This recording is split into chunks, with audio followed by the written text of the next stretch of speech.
जालन्यात महाराष्ट्र राज्य विद्युत पारेषण कंपनीच्या 2 ट्रान्सफॉर्मरला भीषण आग. जुना जालना आणि चंदनजिरा परिसरात 5 ते 6 तास वीज पुरवठा राहणार खंडित. अग्निशमन दलाच्या जवानांनी आगीवर मिळवले नियंत्रण. जालना शहरातील औद्योगिक वसाहत परिसरात असलेल्या महाराष्ट्र राज्य विद्युत पारेषण कंपनीच्या 2 ट्रान्सफॉर्मर युनिटला आज सकाळी 7:30 वाजेच्या दरम्यान भीषण आग लागली. अग्निशमन दलाच्या जवानांनी शर्थीचे प्रयत्न करून आग आटोक्यात आणली असून या आगीमध्ये सुदैवाने कोणतीही जीवितहानी झाली नाही. मात्र या आगीमुळे जुना जालना तसेच चंदनजिरा भागातील वीज पुरवठा पुढील 5 ते 6 तास खंडित राहणार असल्याची प्राथमिक माहिती आहे. अग्निशमन दलाचे अधिकारी माधव पानपट्टे यांनी दिलेल्या माहितीनुसार सकाळी 7:30च्या सुमारास अग्निशमन कार्यालयाला फोनद्वारे घटनेची माहिती मिळाली. त्यानंतर अग्निशमन दलाचे जवान पाण्याचे बंब घेऊन तात्काळ घटनास्थळी दाखल झाले. 2 ट्रान्सफॉर्मर युनिटला लागलेली भयानक स्वरूपाची आग नसली तरी ट्रान्सफॉर्मरमधील ऑइल पेटल्यामुळे आगीची तीव्रता अधिक होती. दोन्ही ट्रान्सफॉर्मरची उष्णता 100 डिग्री सेल्सिअसपेक्षा अधिक वाढल्यामुळे ती नियंत्रित करण्यासाठी अधिक वेळ लागला.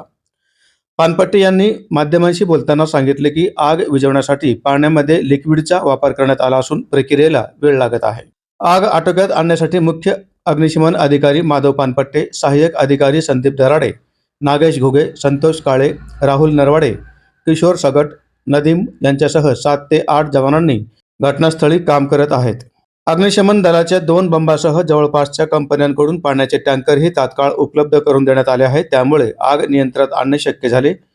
औद्योगिक वसाहतीतील ही घटना घडल्याने तात्काळ उपाययोजना करण्यात आल्या आहेत.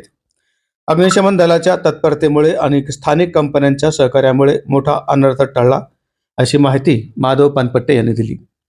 दरम्यान जुना जालन्याचा भाग आणि चंदनजिरा परिसरात पुढील 5 ते 6 तास विद्युत पुरवठा खंडित असणार असल्याची प्राथमिक माहिती मिळत आहे.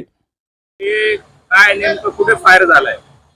ऍक्च्युली आम्हाला सकाळी पहाटे आज रोजी एक 7:30च्या दरम्यान फोन आला की MIDC मध्ये युनिट आहे MSCBचं, त्या ट्रान्सफॉर्मरचं, आणि मोठे 2 ट्रान्सफॉर्मर आहेत, त्यांना आग लागली आहे. सुदैवानं आग तशी जास्त ही नव्हती, भयानक नव्हती किंवा जीवितहानी झाली नाही. घटनास्थळी पोहोचताच आम्ही बघितलं की 2 ट्रान्सफॉर्मरला आग लागलेली आहे.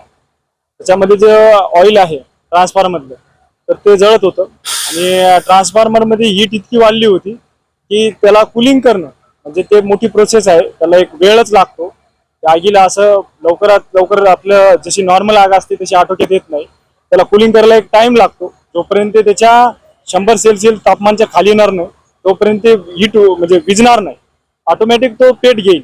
अशा प्रकारचं एक लिक्विड आहे तो, त्यामुळे त्याला वेळ लागणार आहे. आणि आग तरी आता दोन्ही ट्रान्सफॉर्मरची आटोक्यात आली आहे. आग नाही, थोडासा फ्लेम निघतोय, ते पण आपण लवकर कंट्रोल करू. आणि यात जीवितहानी वगैरे कुठली झाली नाही. माझ्यासोबत माझे सहकारी 8 कर्मचारी आलो आणि मी मुख्य अग्निशमन अधिकारी, सहाय्यक अग्निशमन अधिकारी संदीप दराडे, नंतर नागेश घुगे, नंतर किशोर सकट, नंतर अजून माझे सहकारी संतोष काळे, राहुल नरवाडे, नदीम, अशी आमची टीम आहे 7-8 जणांची. आम्ही ते आता सध्या आगीवर काम करतोय. आग जनतेला हेच सांगतो की आग तर आता आटोक्यात आलेली आहे, काही जीवितहानी नाही सुदैवानं. आणि अशी आग जर यदा कदाचित कुठं आपल्या आसपास किंवा लागली तर त्वरित कल्पना द्यावी, जशी आज आम्हाला भेटली. त्यामुळे दुर्घटना मोठी होण्यास टाळता येईल आणि आग लवकरात लवकर आम्हाला बी आटोक्यात आणता येईल.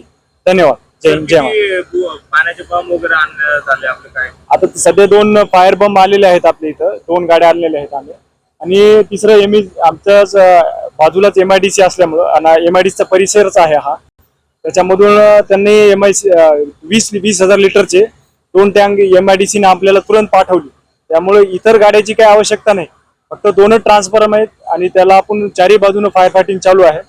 म्हणून गाड्यांची आवश्यकता नाही, फक्त पाणी लागत होतं. ते MIDC मधून उपलब्ध झाल्यामुळं फारशी भरपूर मदत झालेली आहे आग विझवण्याची. सध्या स्थितीला आग आटोक्यामध्ये आहे का? हो सर, सध्या स्थितीत तरी आग आटोक्यात आहे, काही घाबरायचं कारण नाही. पण तिला लागेल एक अजून 15-20 मिनिटं जास्तीत जास्त, त्याच्यामध्ये ती पूर्ण 0 होऊन जाईल.